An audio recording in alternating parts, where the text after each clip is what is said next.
Bandang Waltz, pinakilig ang mga estudyante ng University of Makati na dumalo sa Broadcast Media Congress ng Aliw Broadcasting Corporation.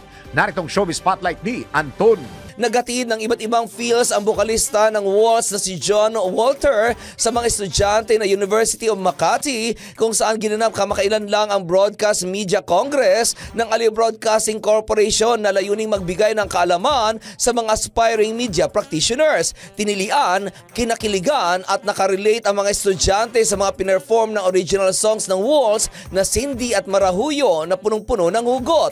Eksklusibo namang nakapanayam ng DWIC si John at nang tanungin kung kumusta ang kanyang ikalawang BMC experience, sinabi nito na na-enjoy niya ng gusto ang buhay na crowd ng UMAC at nabitin pa nga raw siya sa oras ng kanilang performance. Ibinahagi rin ni John ang naging simula ng kanyang singing career noong 2016 bilang isang estudyante at naging miyembro ng bandang Down by 18 sa ilalim ng Viva Records bago siya naging soloist. Nagbigay naman ng advice ang bokalista sa mga kapwa niya nagsisimula pa lang sa kanilang mga karera sa music industry at sinabi na mapagod man sila sa kanilang journey ay huwag pa rin itong susukuan hanggat masaya sila sa kanilang ginagawa. Samantala, ilalabas na ngayong March 28 ang bagong single ni John na Isandaang Dahilan under Universal Music Group. At iyan aking balitang showbiz para sa impilang may todong lakas, DWIZ.